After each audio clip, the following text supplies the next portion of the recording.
Engkau bagaikan ibu sekaligus ayahku, wahai Rasulullah. Keberadaanku di sini adalah untuk mewakili para wanita, bahwa Allah telah mengutusmu untuk segenap laki-laki dan perempuan. Kami mengimanimu dan Tuhanmu. Aku akan memberitahukan kepadamu bahwa kaum wanita tidak mempunyai gerak leluasa sebagaimana kaum laki-laki. Amal perbuatan kami hanya sebatas perbuatan yang bersifat rumah tangga, tempat pelampiasan nafsu kalian sekaligus untuk mengandung dan melahirkan anak-anak kalian pula. Berbeda dengan kalian semua, wahai kaum laki-laki, kalian melebihi kami dalam hal berjamaah, menjenguk orang sakit, mengantarkan mayat ke kuburan, haji, dan yang lebih utama adalah kemampuan kalian untuk berjihad di jalan Allah. Amal perbuatan kami di saat kalian pergi haji atau melakukan jihad hanya sebatas menjaga harta, mencuci pakaian, dan mendidik anak-anak.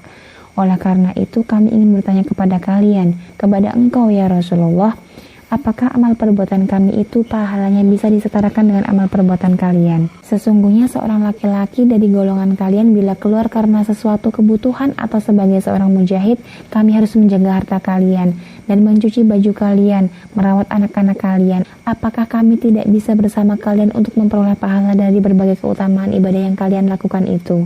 Narasi panjang ini disampaikan oleh seorang wanita, oleh seorang sahabat perempuan Rasulullah SAW. Seorang wanita yang resah sebab kurang bisa semasif kaum laki-laki dalam beribadah dan memimpin.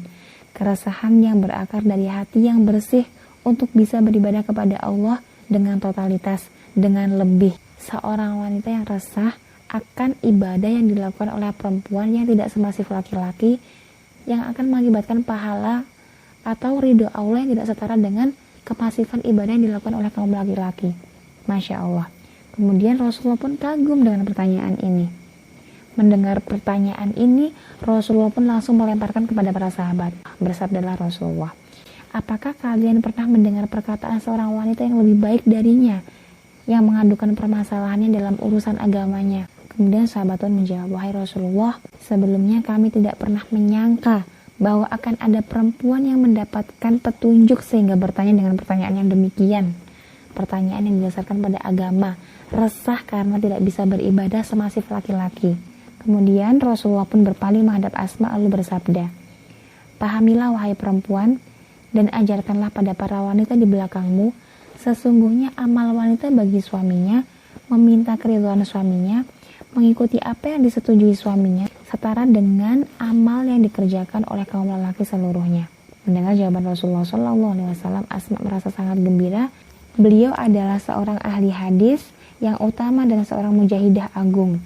Asma adalah sosok yang cerdas, yang kuat agama imannya, argumentasinya mumpuni, dan mempunyai kemampuan retorika yang baik. Ia mendapat julukan Hatibah An-Nisa atau sang orator wanita. Oke teman-teman, jadi teman-teman ketika kita sebagai seorang perempuan yang mungkin kita kadang merasa iri terhadap seorang laki-laki dengan segala macam kelebihannya, kecerdasannya, kemampuan memimpinnya, dan membuat kita kadang insecure, aku di posisi wanita ini bisa apa?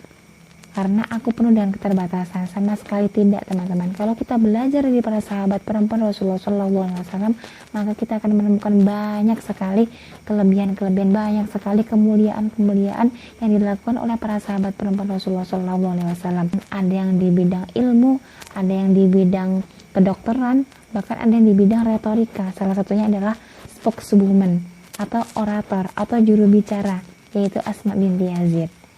Gitu ya teman-teman. Jadi ketika kita merasa ada yang salah, jangan pernah takut untuk menjadi vokal dalam meluruskan kesalahan tersebut.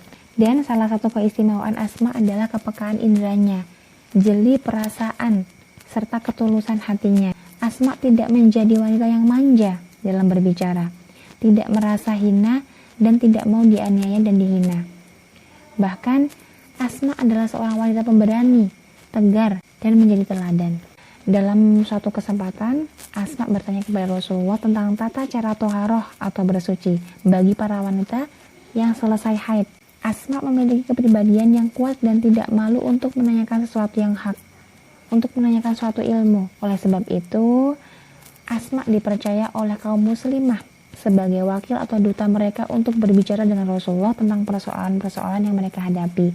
Dari pertanyaan-pertanyaan panjang yang disampaikan oleh Asma kepada Rasulullah SAW ini merupakan suatu bukti teman-teman bahwasanya Asma ini haus akan ilmu, bahwasanya Asma ini mengindikasikan bahwasanya betapa seorang perempuan itu membutuhkan ilmu dalam aspek kehidupan sehari-hari. Kemudian teman-teman, dari kasus keresahan Asma binti Yazid ini yang diwujudkan dalam pertanyaan narasi panjang kepada Rasulullah SAW ini, nanti cabangnya akan menjadi sebuah majelis bersama Rasulullah SAW khusus untuk para muslimah untuk membahas fikih-fikih tentang wanita atau fikih-fikih muslimah. Asma merupakan pribadi yang tegas ya teman-teman. Masya Allah, beliau ikut dalam satu perang yang dinamakan dengan perang Yarmuk. Dalam perang ini situasi yang sungguh sangat kacau, situasi yang sungguh sangat berkecamuk dalam suasana yang panas membara. Ketika pasukan musuh menyerbu, Asma tidak mau berdiam diri. Karena tidak mendapatkan apa-apa yang didekatnya selain sebatang tiang kemah, maka ia mengambilnya sebagai senjata lalu berbaur dengan barisan pasukan. Asma bertarung dalam gelanggang, menerjang musuh-musuh Allah dan berhasil membunuh 9 orang tentara Romawi. Usai perang tersebut, Asma pulang membawa luka di sekujur tubuhnya. Namun Allah Subhanahu wa taala menghendakinya masih hidup. Asma wafat 17 tahun pasca perang Yarmuk setelah mempersembahkan segala kebaikan bagi umat. Asma meriwayatkan sekitar 80-an hadis dari Rasulullah SAW. Masya Allah teman-teman, seorang perempuan yang sangat haus akan ilmu, yang hidupnya didedikasikan hanya kepada Allah Subhanahu wa taala. Asma mengubah stigma keterbatasan dalam diri seorang perempuan itu menjadi anugerah, menjadi kesempurnaan yang sebenarnya Allah titipkan kepada para muslimah, kepada para wanita untuk bisa lebih mengeksplor diri, untuk bisa lebih berkontribusi. Bahwasanya kita sebagai para muslimah, bahwasanya kita sebagai seorang perempuan memiliki slot tersendiri, yang mana ketika slot itu kosong, maka tidak akan pernah bisa diisi kecuali oleh seorang wanita. Betapa mulianya wanita, jadi jangan pernah menganggap bahwa kita sebagai wanita itu penuh dengan keterbatasan, karena Allah tidak pernah sekalipun menciptakan keterbatasan, melainkan Allah menciptakan hikmah dan kesempurnaan di setiap ciptaannya, karena tidak pernah ada yang cacat dalam penciptaan Allah Subhanahu wa taala. Wallahu taala alam bishawab.